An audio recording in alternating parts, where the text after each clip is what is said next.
Je vais vous raconter une histoire. Je passe 6 ans dans une boîte. Je bossais 12-15 heures par jour dans cette boîte-là. Pendant 6 ans. Et je dois déménager parce que mon ex-femme elle est partie avec mes mômes, machin. Donc je demande une mutation. Puis la mutation ça marche pas. Enfin bref. Et ils me font l'honneur de me virer pour cause réelle et sérieuse. Donc 2 mois d'indemnité, du chômage, la possibilité de déménager parce qu'ils m'avaient filé de l'argent.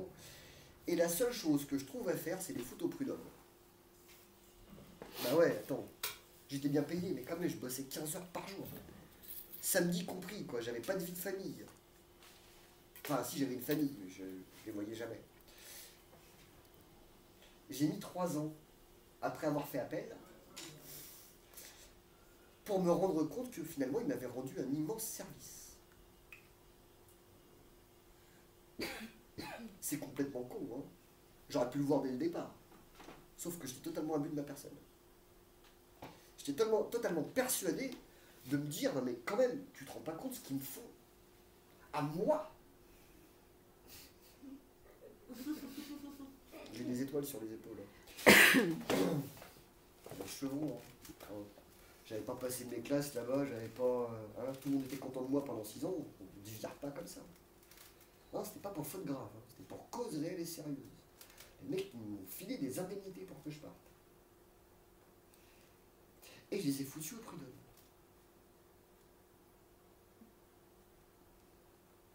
Comprenez le paradoxe? Quand j'ai résolu le oh putain, l'extérieur est venu m'apporter la solution à ce que j'avais besoin, parce qu'avec cet argent-là, j'ai pu déménager, j'ai retrouvé du boulot, je suis devenu directeur d'agence, donc j'avais encore de la promotion. C'était une boîte de merde, donc j'ai encore repris du pognon pour pouvoir les quitter au bout de 9 mois, pour pouvoir monter mon entreprise. Tout était absolument parfait. Mais j'imaginais que non, ils n'en avaient pas assez craché. C'est Bibi qui a raison. C'est Bibi la victime. Dédommagez-moi. Voyez là. Et ce n'est que de l'énergie dépensée pour rien. Ça ne veut pas dire qu'il ne faut pas aller au prud'homme. Quand il y a une véritable. Il y a un véritable affront. Mais savoir reconnaître à quel moment on a envie de jouer la victime parce qu'on ne veut pas reconnaître à quel point c'est bénéfique, et savoir comment c'est bénéfique. Parce que ce qui est bénéfique parfois, c'est d'attaquer et de demander justice et réparation. Hein, d'accord? Mais c'est pas facile. Surtout quand on est vraiment la victime, on a la flemme généralement d'attaquer, on a envie de se.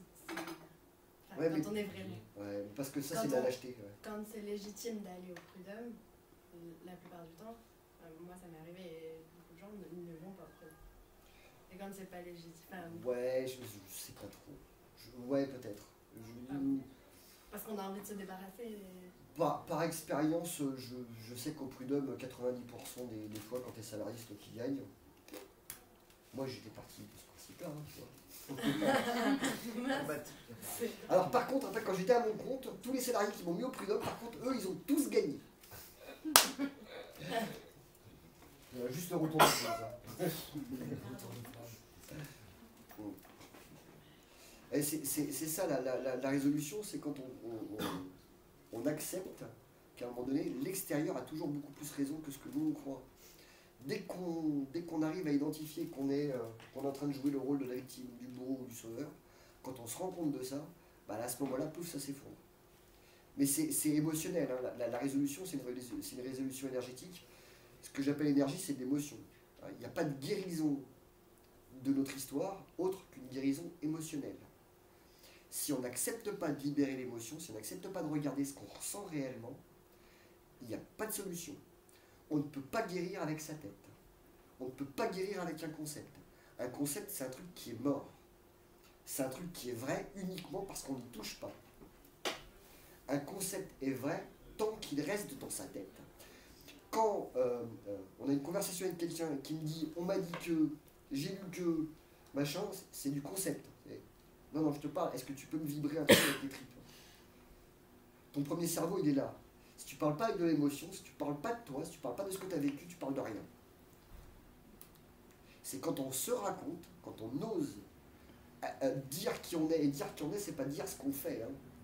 C'est dire comment on a vécu ce qui nous est arrivé. C'est-à-dire comment je l'ai résolu, comment j'ai transformé ce que j'ai vécu en quelque chose de positif. Comment euh, cette sombre merde que j'ai pondue est devenue du fumier, et sur ce fumier, j'ai pu faire pousser des roses.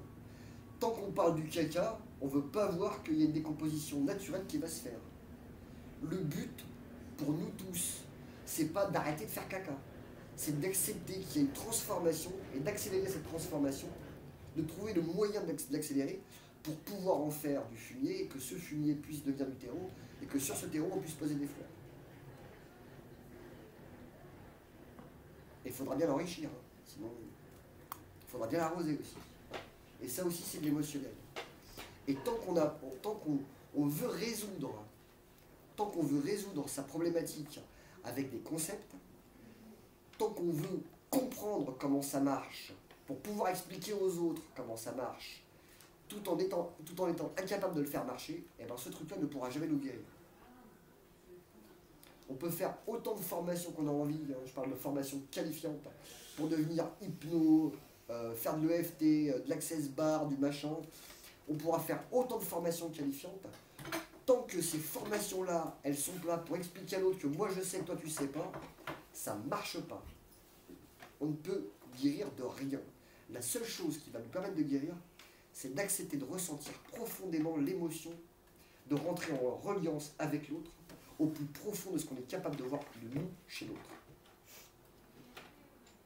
Et là, quand tu acceptes cette émotion, quand tu acceptes qu'elle vienne, quand tu arrêtes de la raisonner, quand tu arrêtes de vouloir la comprendre pour l'expliquer, la raisonner, c'est-à-dire être dans l'espace-temps, hein, d'accord ? Trouver une bonne raison. Quand tu étais petit, tu te fais mal, il y a ton père ou ta mère, ils disent pourquoi tu pleures. Et là, toi, tu pleures, hein, parce que tu as une émotion. Et ils te demandent pourquoi tu pleures. Toi, tu es là, il faut des raisons alors. Puis tu grandis avec cette idée qu'il faut des raisons à tout ce qui nous arrive. Il faut pouvoir l'expliquer. Et à ce moment-là, dès que tu ressens une émotion, surtout les émotions négatives, et là, pourquoi? Alors tu dis, t'es jaloux? Bah non. T'es égoïste? Bah non. T'es un peu voleur, non? Non. T'es un peu manipulateur? Moi, manipulateur? Non, tu rigoles ou quoi?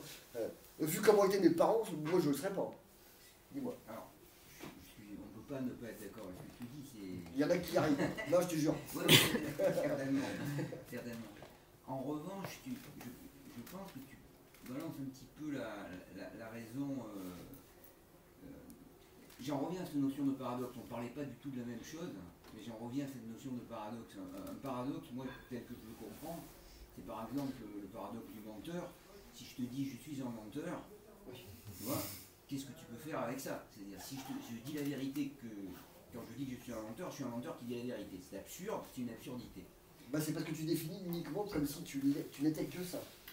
Oui, enfin, on peut creuser après linguistiquement parlant et logiquement parlant l'énoncé, si tu veux. Sûr. Mais bon, là, on n'en sort plus. Mais tu règles pas le problème du menteur. Non, c'est que dans les deux cas, t'en es. Le problème, prenons un autre exemple, le paradoxe du barbier. Alors, où tu fais rentrer de la communication. C'est un barbier, c'est un exemple super connu, c'est un barbier qui est dans une compagnie avec des soldats, c'est militaire, etc. Et le capitaine lui dit, tu ne raseras, tu ne feras la barbe qu'aux gens qui ne la font pas eux-mêmes. Donc le mec, il va, il fait la barbe à tous les soldats, et puis il arrive à lui, il se dit, ok, je me fais la barbe, si et seulement si, je ne peux pas me la faire moi-même. D'accord? Ça c'est un paradoxe logique et un paradoxe du langage. Pour en revenir à ce que tu disais, effectivement, l'émotion, c'est absolument capital dans cette histoire. Mais il y a aussi le fait de pouvoir creuser la... Enfin, tu dis un concept, ça sort de toi. Je pense qu'un concept, c'est utile, pragmatiquement utile. C'est-à-dire qu'une théorie, le pragmatisme, hein, c'est dire que est vrai ce qui est utile.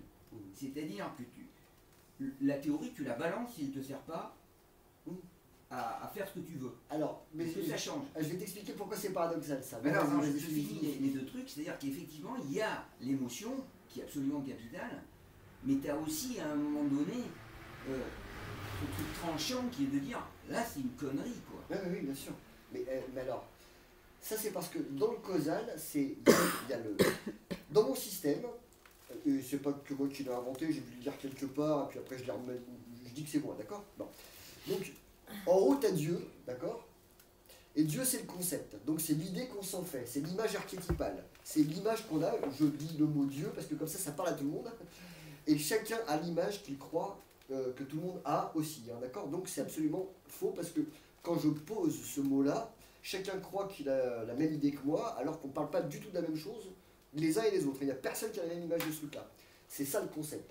C'est-à-dire que quand je rencontre une nana et qu'elle me dit « Moi, dans le couple, j'aime être libre », si tu veux, tant que tu n'as pas été confronté à l'expérience de sa propre liberté, tu ne peux pas savoir ce qu'elle appelle liberté. D'accord? C'est le concept de libre.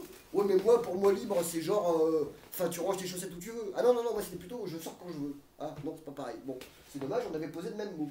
Mais le concept, lui, il était mort parce qu'il n'est pas existant. La seule façon de le rendre existant, c'est de le faire descendre dans l'expérience. Dans l'expérience, je dois forcément invalider le concept.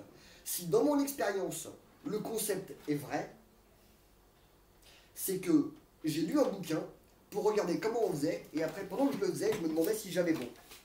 Alors que ce que je dois faire, c'est, je dois regarder comment c'est, je fais l'expérience, et quand je reviens, je me dis « Ah, c'est marrant, j'avais pas du tout compris ça comme ça ». Et là, à ce moment-là, je comprends ce qu'il y a derrière le mot. Quand Bouddha disait ne croyez pas sur parole, faites l'expérience, il disait pas me croyez pas sur parole parce que je suis un con. Hein. Non, il disait ne croyez pas sur parole parce que si vous essayez de comprendre les mots, vous ne comprendrez jamais le verbe. Vous ne comprendrez jamais la parole qui est derrière. Vous ne comprendrez jamais la vibration de ce que je suis en train de dire. Parce que la vibration, elle est dans l'expérience. Donc quand je vis l'expérience, je reviens au concept, normalement, je ne dois pas comprendre la même chose que la première fois que je l'ai lu. Je me dis, ah, ça y est, j'ai compris, je suis illuminé, je suis un éveillé, je suis machin, ah, non. Normalement, il faut retourner dans l'expérience. Donc, tu retournes dans l'expérience, et d'un coup, tu fais, ah, putain, j'ai l'impression que j'ai encore rien compris. Tu reviens, tu fais, ah, ouais, si, ça y est, je viens de comprendre. Et tu peux relire 200 fois le même bouquin, si entre-temps, chaque fois que tu vas le lire, tu vis l'expérience, quand tu reviens et tu le relis, tu ne dois pas comprendre la même chose. Si tu comprends la même chose, c'est que tu n'as rien vécu entre-temps qui t'est permis de comprendre autre chose. Et ça marche, hein, dans la Torah, ils disent, pour comprendre Dieu, Dieu se résume à une lettre. Mais cette lettre, pour la comprendre, il faut comprendre le mot. Pour comprendre le mot, il faut comprendre la phrase. Et pour comprendre la phrase, il faut comprendre le livre. Et quand tu auras compris le livre, tu auras compris la lettre. Donc, tu reviens. Mais la réponse était déjà sous tes yeux. Hein. Sauf que, un peu comme si tu faisais lire du Nietzsche à un enfant de 5 ans, il va te regarder et va faire, t'es gentil, quoi, tu vois. Ça marche pas. Et c'est exactement comme ça. C'est-à-dire que ce qui va nous permettre d'avoir une théorie, parce que là, ce que je vous raconte, c'est que de la théorie, puisque moi, je l'expérimente, mais quand je vous la donne,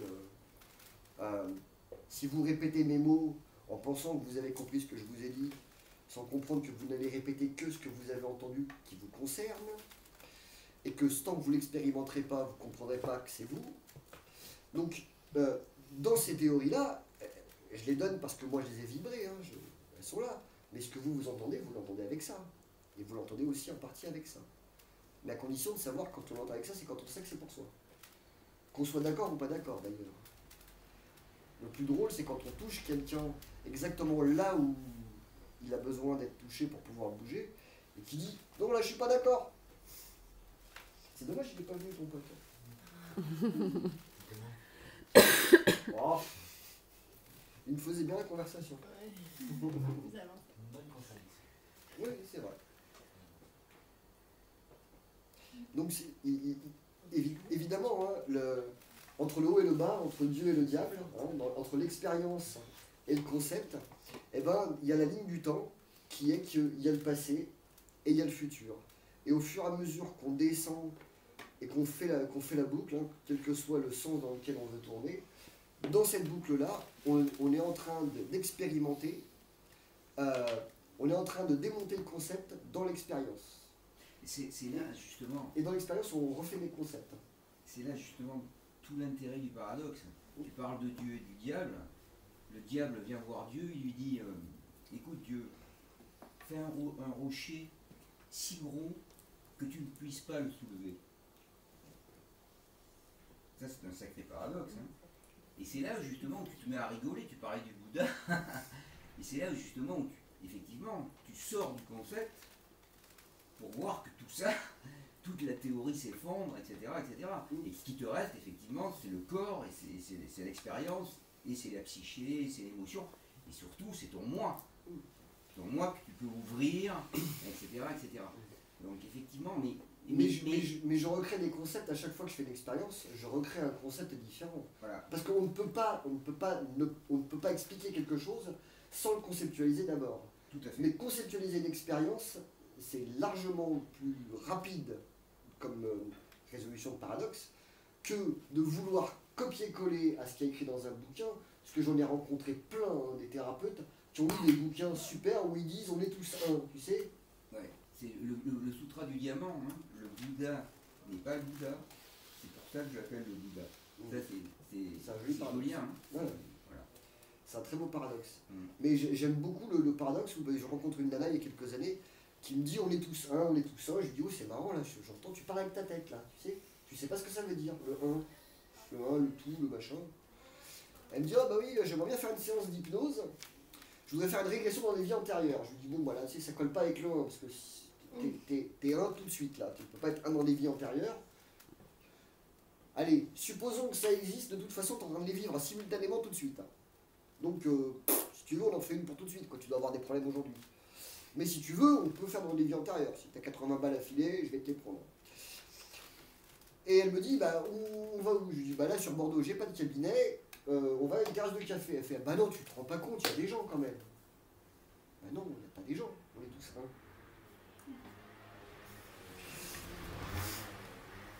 C'est là où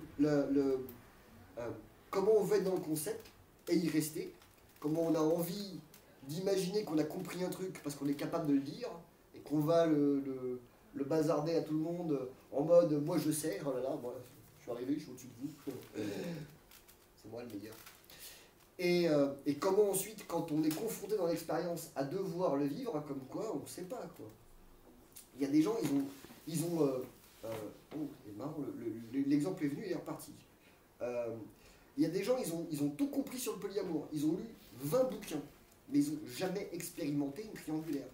Ils n'ont jamais expérimenté de dire à leur nana coucou, ce soir je sors, là j'ai rencontré une nana super sympa, je vais voir ce que ça donne, et puis je te la présente demain si ça va bien. Mais ils ont lu 20 bouquins. Ils sont capables de faire des dissertations de 4 heures là-dessus, tu vois. Et quand ils parlent, tu sais très bien qu'ils sont posés sur aucune expérience. Tu fais waouh, mais c'est génial. Et là on sent bien que. Tout à l'heure, je parlais de contraction de l'espace-temps, là, tu sens bien, il y a une dilatation quand même. Là, il y a du savoir qui est étalé, mais il n'est pas posé sur l'expérience. Maintenant, s'il fait l'expérience de le faire, le lendemain, tu lui dis, tiens, vas-y, parle-moi-en, il va me dire, oh là là, attends, les bouquins, là, ils vont se compresser en 2 pages. Là, il va te parler d'un truc, ça va être très concis. Oh putain, c'était chaud.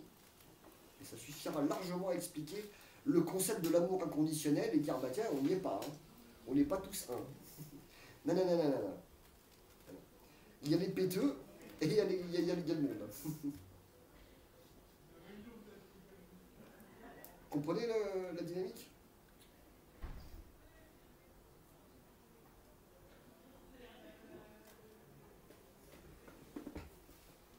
Bon, bah voilà quoi. Du coup, on n'est pas tous un, quoi. Alors, du coup, on est tous une partie du tout qui apprend à se reconnaître. Et le 1, c'est avant le Big Bang, le tout, c'est à la fin.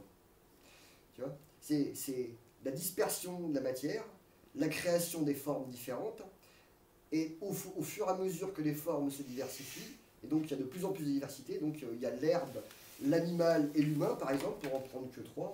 Et quand à un moment donné, l'humain, dans sa conscience de lui-même, est capable de regarder l'intérieur et de voir qu'il est aussi le brin d'herbe, là, à ce moment-là, il retourne à la totalité. Mais il ne peut pas retourner à l'unité. Il retourne à la totalité. L'unité, c'est quand tout est pareil. La totalité, c'est quand tout est semblable. Et la totalité, c'est quand tout est pareil. C'est-à-dire que je sais que je suis aussi ça, sous des formes différentes. Mais c'est dans un espace-temps différent. Tu vois, un, tout. Et nous, on est quelque part par là, en train d'essayer de trouver un sens logique à tout ça. Mais ça, c'est pareil, c'est que du concept. Bon, alors c'est sous LSD que je l'ai trouvé, celle-là, mais bon, faut pas le dire à tout le monde. Hein. Mais tu te rends compte que ce qu'on appelle les extraterrestres, ben, ils viennent pas de loin, mais ils viennent de longtemps, parce que tu comprends que loin et longtemps, c'est au même endroit. Et que donc, c'est peut-être quelque chose d'il y a dans très longtemps qui a trouvé comment créer une faille dans l'espace-temps et qui est capable de pouvoir se balader comme nous on se balade dans l'espace, eux ils sont capables de se balader dans le temps. Parce que c'est la même chose. Et donc là on peut sortir des théories tous les boulons où on croit qu'ils viennent nous visiter réellement avec des vaisseaux spatiaux en tous les boulons. C'est plutôt un concept intérieur, l'extraterrestre, ou l'OVNI plutôt que l'extraterrestre. Et là on peut commencer à regarder où des doubles du futur viendraient nous apporter des informations dans le présent pour nous permettre de réaliser leur futur. C'est sur la synchronicité, quand il y a une faille comme ça, c'est qu'à un moment donné, on est capable d'accepter qu'il y ait quelque chose de légèrement différent qui vienne. Alors, c'est des concepts qui sont complètement abstraits. Je suis d'accord avec vous sur le fait qu'il ne faut absolument pas me croire. Je ne suis même pas sûr d'être tout à fait d'accord avec moi sur ce genre de sujet. Mais Ça s'expérimentera. Ça s'expérimente. par rapport à ce que tu dis, en fait, tu dis par exemple, ton pote là, qui a trouvé 600 euros, 600 francs dans son enveloppe, tu dis ça peut poser question de est-ce que c'est pas une volonté? C'est ce que tu dis, c'est ça, on peut se demander à un moment donné s'il n'y a pas l'existence de Dieu, etc. Et en fait, si tu regardes le truc à plus petite échelle, quand on parle de la volonté humaine, par exemple qu'on croit avoir voulu ce que l'on est,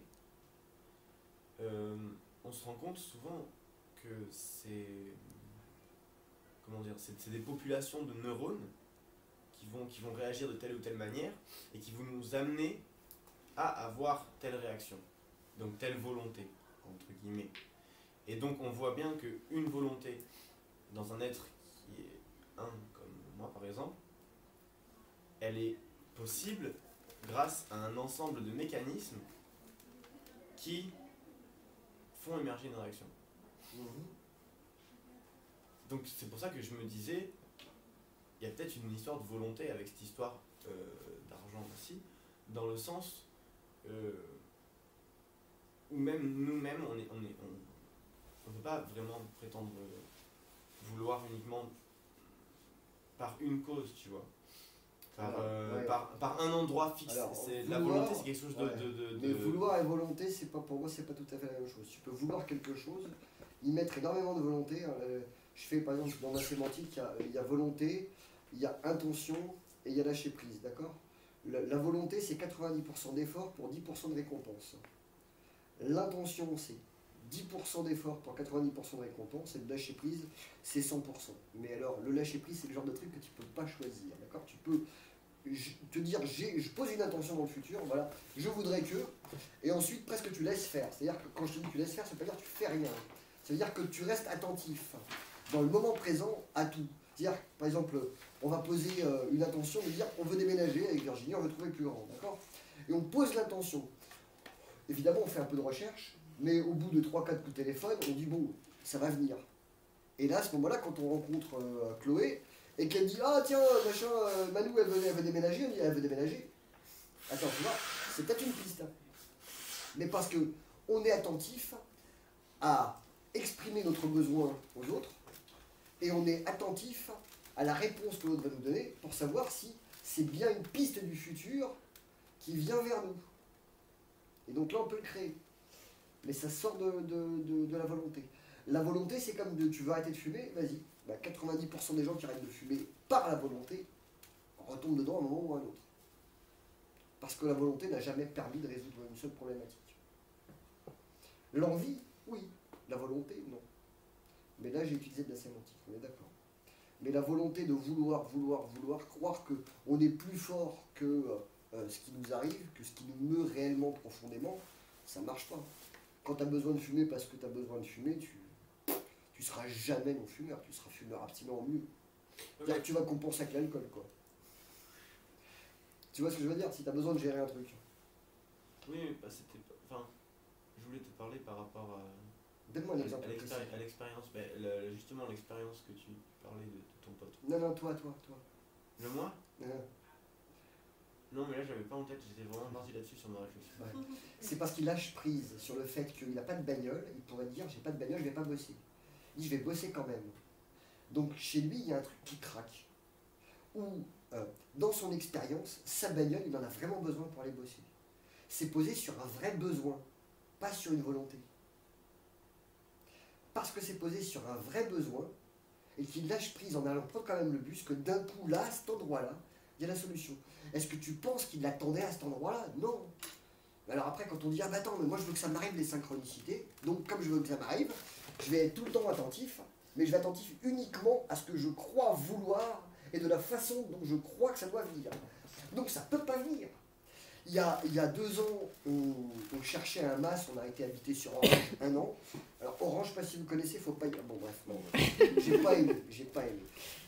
Donc on prend un mas de 250 mètres carrés, on n'a pas une rondelle d'avance. Pas une. Et on prend un loyer à 1200 balles, donc il faut plus le mois de loyer, 2400 balles, on n'a pas une rondelle d'avance quand on va visiter la baraque. Et on les a trouvés. Et pas en faisant 12 000 séances, en agrandissant le truc, rien. Je sais pas comment on l'a fait, mais on a réussi à le faire. Parce qu'au moment où ton attention, elle est suffisamment intense sur un objectif, et que tout ton objectif, il est basé sur ce truc-là, tout l'univers concourt à te donner. Et à la fin, on n'a pas fait de... On ne sait pas comment c'est arrivé. Hein. La plupart de l'argent, ça n'a pas été en travaillant. Mais on l'a généré. Et si tu veux, pour la synchro, en plus, on avait visité 5-6 baraques avant. Donc à chaque fois, ça nous permettait d'ajuster nos envies, tu vois. Ouais, j'ai supprimé la piscine dans ma liste d'obligations. Et donc on trouve ce truc-là où on a vécu une vraie belle expérience de merde en plus, hein, pendant 1 an. Hein. Mais c'est exactement l'expérience qu'il nous fallait pour pour vraiment se modifier sur un truc qui était hyper gros chez nous et qu'on voulait pas aller voir. Ouais. C'est-à-dire que c'est uniquement quand on a quitté cette baraque qu'on s'est un peu séparés pour pouvoir se retrouver. C'est à ce moment-là que je me suis rendu compte que depuis des années, je disais à tout le monde, mais tu te rends compte, les gens, qu'est-ce qu'ils veulent? Une petite vie de famille, une maison, un jardin, un chien, machin. Et d'un coup, je regarde le truc et je me dis, attends, c'est ça, il y a 2 chiens, une baraque. Ah ouais, non, c'est ça. Je suis en plein en train de vivre le truc que je critique en disant, regarde, les gens, ils veulent que ça. J'en avais encore plus envie que les autres, hein, sinon je pouvais pas le voir, tu vois. Et ben au moment où je le vois, je me dis, oh merde, non, mais attends, non. J'avais besoin de faire l'expérience pour pouvoir accepter que les autres en aient envie. Mais ça répond à ta question ou pas sur le paradoxe? Si tu attends que les choses arrivent exactement comme tu crois, c'est-à-dire que parce que je t'ai dit que lui il a trouvé 600 balles dans une enveloppe, tu vas regarder par terre pour voir si tu vas des enveloppes, ça t'arrivera jamais. Je vais te raconter une histoire tiens, que j'ai vécue, ça m'est arrivé 4 fois, d'accord? Donc c'est une constante. La première fois que ça m'est arrivé, donc je travaille sur le lâcher prise, sur les synchronicités, sur le fait qu'il y a quelque chose en toi qui sait mieux que toi ce que tu as à faire, ce que tu as à dire, ce que tu as à vivre, et qui te dit vas-y, lâche, arrête d'être dans la volonté là. Si tu laisses faire, je te jure, ça se fait beaucoup plus facilement et beaucoup plus justement. Mais c'est pas évident, d'accord? Je suis au bureau de tabac en train d'acheter mes clopes, et d'un coup, je me dis, oh mais tiens, je suis en train de regarder un jeu de grattage, je me dis, tiens, si j'achetais un jeu de grattage. Et je me mets à chercher. Puis bon, avec mes pérégrillations, mes concepts, mes idées, d'un coup je me dis, mais attends, t'es con ou quoi? C'est celui que tu es en train de regarder pendant que tu penses à autre chose que tu dois choisir. Parce que c'est celui-là qui est en train de t'appeler. Je gratte 10 balles, je me dis, wow, génial, donne-moi un autre. 0. Bon, ok. Deuxième expérience, je suis devant et d'un coup je me dis, ah bah tiens, regarde, mes yeux étaient en train de se poser là-dessus, tiens, redonne. Tac, je gratte 20 balles, je me dis, ah c'est génial, redonne encore un autre. Et à chaque fois que je me dis, je vais y aller en essayant de lâcher prise, à chaque fois, 0. À chaque fois que je suis devant et que je me dis, ah bah tiens, donne-moi celui-là, à chaque fois 10 balles ou 20 balles. À chaque fois.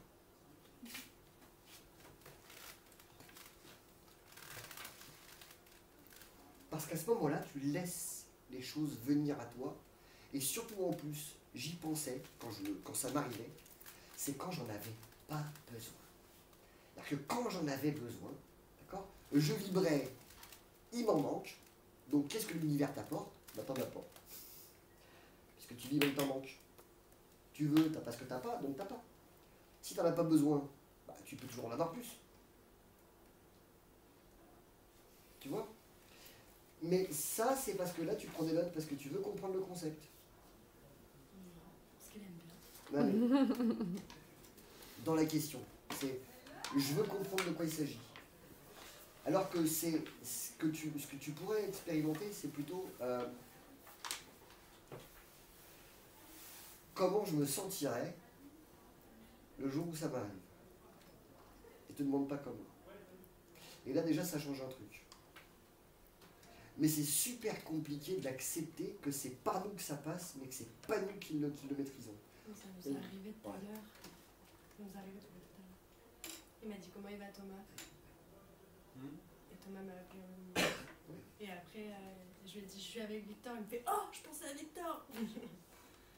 Ça arrive tout le temps. Ouais, ça arrive tout le temps. Mais regarde, quand tu joues de la guitare dans la rue, au moment où tu es en train de te dire putain, il faut que je fasse du pognon, ça vient pas. Au moment où tu commences à prendre plaisir à jouer, tu te dis je m'en fous.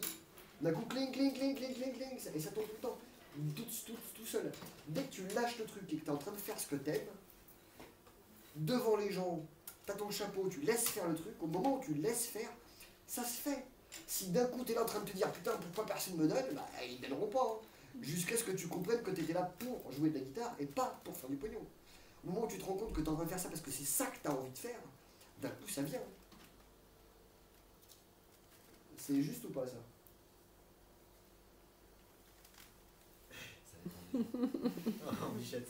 T'as encore besoin de lâcher prise. Hein. Si tu veux pas ma réponse. Hein? Non mais en gros, c'était... En gros, c'est vrai. Effectivement, après, il y a d'autres paramètres qui rentrent en compte. Enfin, évidemment, je fais que des Parce généralités. que tu peux lâcher prise, mais enfin, faut être reposé aussi, quoi. Si t'es reposé et que tu penses à la thune, Oui, alors, si t'es reposé, que t'es en forme et que t'es là à chaque pièce, t'es là, yes, yes, ou que t'es là, putain, ça marche pas, je me casse. Ouais, Tu mais peux tu bien fais, chanter dans tous les mais cas. tu fais 10 balles ou 15 balles en fonction de ce que tu as besoin, ça va être beaucoup, pas beaucoup. Donc forcément, c'est pas parce que ça tombe, que, ou pas d'ailleurs, que tu es en train de vibrer le plus. C'est dans l'état d'esprit, est-ce que je suis en train de faire ce que je fais parce que j'aime, ou parce que j'attends de façon disproportionnée une récompense par rapport à ce que je donne. Si ce que j'attends c'est une récompense, elle ne sera jamais suffisamment importante. Donc tu es dans une volonté où je dis c'est 90% d'effort et 10% de résultat. Mais c'est la prise de conscience de ce truc-là, c'est-à-dire la création de ce concept-là, qui fait que dans l'expérience, il doit être abandonné. C'est-à-dire que je dois le réaliser tellement que pour pouvoir en reparler, il faut que je me reconnecte avec ça. Là, aujourd'hui, je te dis, je sais comment ça marche, mais aujourd'hui, je suis incapable d'aller acheter un ticket gagnant au truc. Je suis incapable. Si un jour ça se fait, ça se fera malgré moi, ça se fera par moi, mais malgré moi. Je suis Mais absolument pourquoi ça- incapable de pouvoir le maîtriser. Comment tu peux établir un lien de causalité entre ton intention et le ticket? Le ticket, il va pas changer, il est déjà là, il était déjà là avant Bien sûr, toi. bien sûr. Et donc il va pas changer en fonction de si tu le veux gagnant ou si tu le veux perdant. Quand tu tires à l'arc, la cible elle est déjà là. Oui. Le fait que tu tapes le centre ou pas, c'est parce que tu lâches prise et que tu laisses faire la flèche. Si toi tu veux qu'elle y aille, elle n'y ira jamais. Par contre, si tu la laisses faire, elle sait où elle doit aller. Encore pire, un peu le ticket. Ouais, Mais je c'est te pareil. suis pas trop sur ce côté. C'est pareil, il y a autant de tickets qu'il y a de bandes dans une cible. Si tu veux, Mais parce que si- c'est des objets, c'est ça? Si tu laisses faire, ça se fait. Il y a un très bon truc pour ça, tu peux taper sur internet, ça s'appelle le paradoxe du chat de Schrödinger. Si tu connais, c'est un physicien. Oui, j'ai connu ça. le chat est mort. Il est mort et vivant en même temps. Il est ou mort ou vivant, tant que tu n'as pas ouvert la boîte, tu ne peux pas savoir. Et c'est l'intention que tu vas mettre, c'est-à-dire c'est le lâcher prise, c'est la détente que tu vas mettre dans ce qui t'arrive. Si tu mets un poids extraordinaire dans le fait de réussir ta vie Et réussir ta vie, ça doit passer par avoir beaucoup d'argent, une grande maison, une femme, des enfants, qui soient polis, qui soient bien élevés, d'en faire des petits bourgeois, machin. Si tu mets toute cette pression-là sur tout ce que tu vas faire, tu vas mettre énormément d'efforts pour contrôler tout ton monde et ça va craquer de partout tout le temps. Si d'un coup tu dis moi, être heureux, c'est me lever le matin et avoir envie de faire ce que j'aime, il y a de grandes chances que tu arrives beaucoup plus facilement à être heureux que celui qui a mis tellement de trucs en place pour pouvoir prétendre à un moment donné dire là ça y est, maintenant que j'ai tout, je suis heureux. Normalement c'est à ce moment-là que tu dis non. Mais bon, tu voulais dire un truc. Oui, Vas-y. c'était une question. Vas-y. Est-ce que tu sais pourquoi la synchronicité arrive, je parle avec les autres, pas tout seul, arrive plus souvent avec certaines personnes et pas d'autres, même parfois sans connaître bien la personne. Ouais. Alors, une synchronicité, normalement, tu dois obtenir. C'est souvent avec des gens que tu ne connais pas. Parce que, imaginons que tu as un problème, d'accord? J'aime bien dire ce truc-là. Moi, quand j'ai un problème, je ne demande pas à mes amis. Parce que si je demande à mes amis, ils vont toujours m'apporter la même réponse conditionnée par rapport à un problème.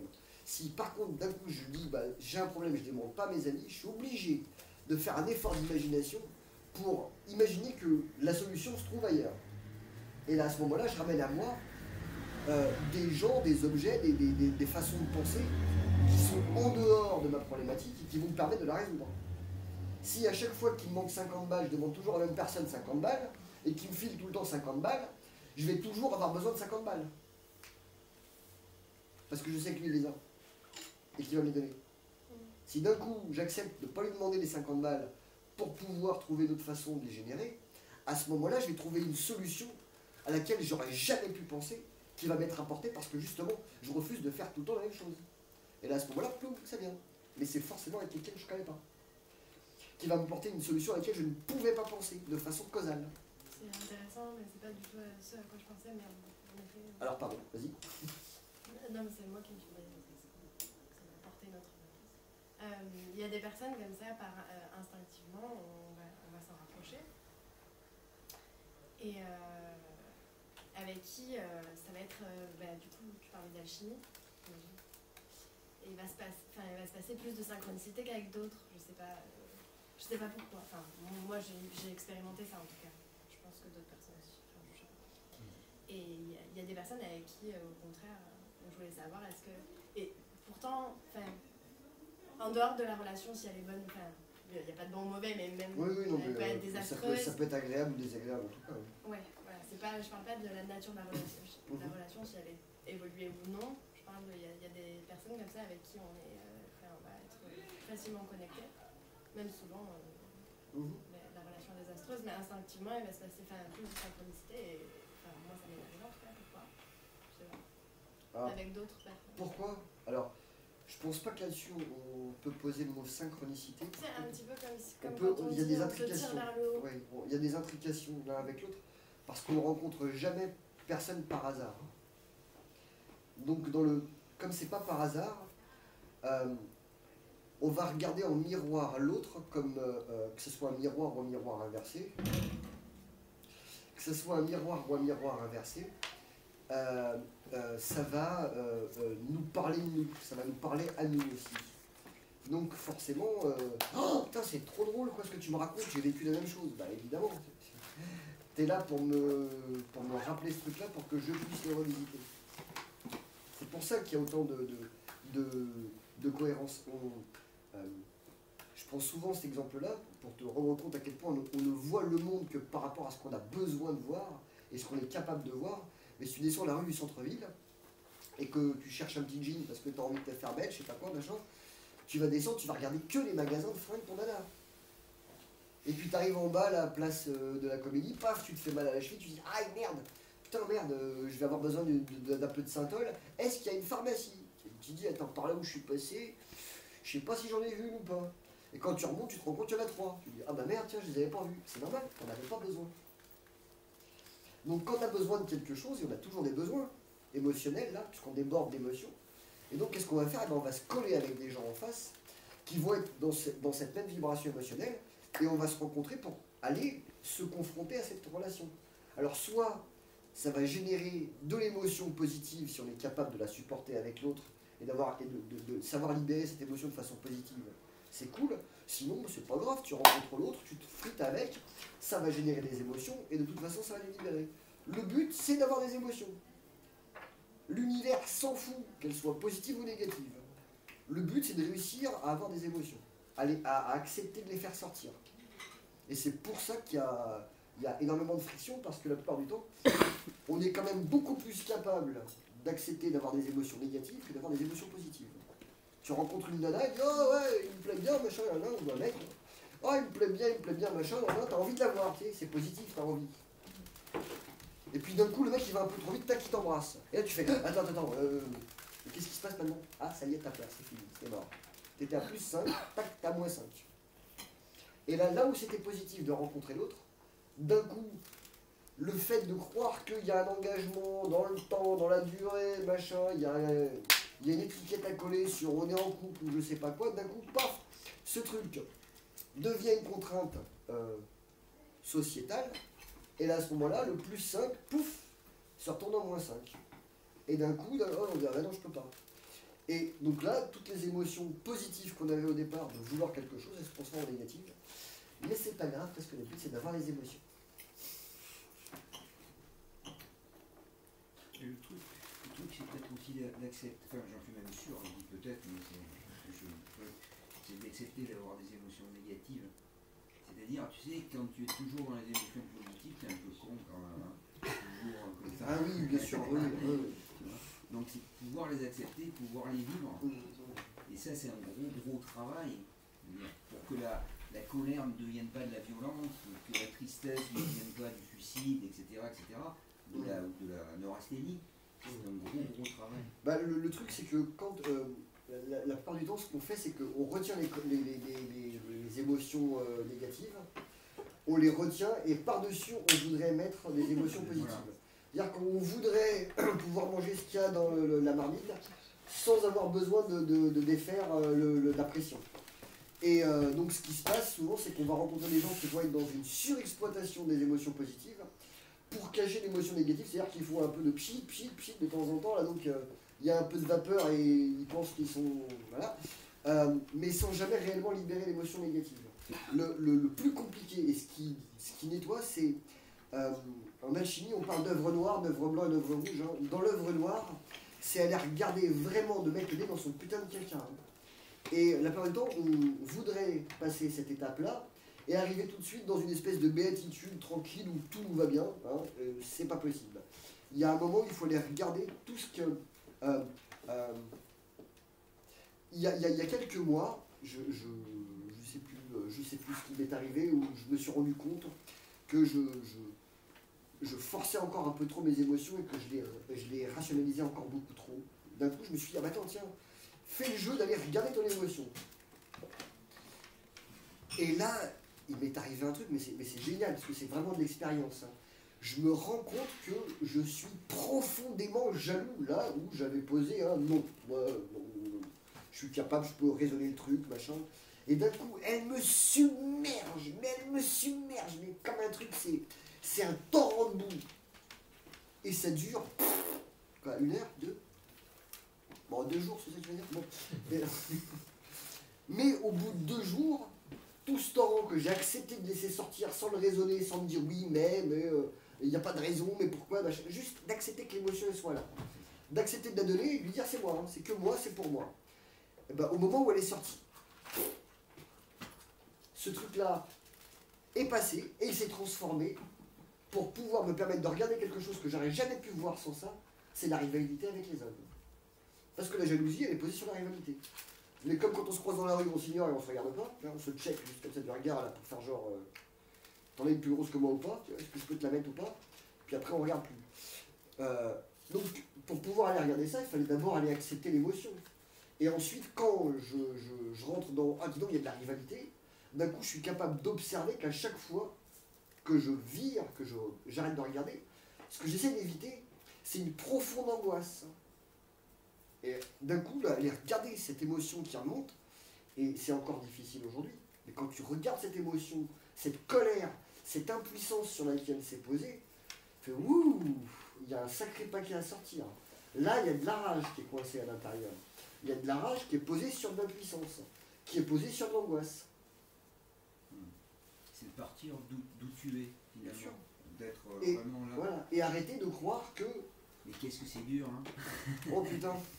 Ah, enfin, On ne travaille pas ça. Comment? alors c'est dur, oui, quand on n'a pas envie de jouer le jeu. Quand on a envie de jouer le jeu, en même temps c'est dur. Ouais, en même temps, mais on est d'accord, c'est dur, mais en même temps, là aujourd'hui, ça commence à devenir jouissif Oui. d'être en train de plus j'arrive à laisser faire, Oui. plus ça me traverse et plus c'est rapide. Et plus ça passe, c'est comme Ouais. des nuages dans le ciel. Hein. C'est ça. Mais c'est vrai qu'aller la chercher, celle-là, aller la regarder, la rivalité, quoi, c'était, ça a été. Mais il a fallu que je passe la jalousie pour qu'ensuite je puisse savoir sur quoi elle était posée. Parce que le refus de la jalousie était posé dessus, et encore, il y a encore des couches et des couches. Et plus ça va, et plus qu'on va aller chercher, c'est des tas de merde. Hein. On n'est pas en train de planter des fleurs encore, hein, d'accord? On est juste en train d'aller creuser la fosse à fleurs. Hein. Tu as entendu parler de Swami Prajnampad? Peut-être, non? Ouais, ça dit quelque chose. Mais C'est bon, le lying. C'est le lying. C'est-à-dire que tu vas effectivement au bout de l'émotion quand tu oui, peux. bien sûr. Quand Ouais, tu peux. ouais, après, je regarde ce que ça fait, beaucoup plus que d'être dans une volonté de vouloir quelque chose. Je laisse aujourd'hui des événements, c'est plutôt l'extérieur qui vient et qui me dit tiens, et je regarde ce que ça fait. Et j'essaie de regarder au plus juste que ce que je peux regarder aujourd'hui. J'essaye pas de me dire, parce que souvent on fait l'erreur de vouloir avoir fini le bouquin avant de l'avoir commencé, et alors tu l'achètes, tu es tellement content que tu te dis ah, et puis tu expliques déjà, enfin, j'avais, vous y allez? Ouais. Bah bisous bisous. En continuation. Ciao ciao. Au revoir.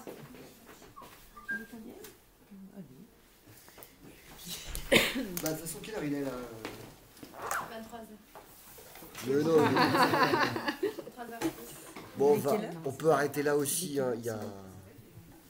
21h.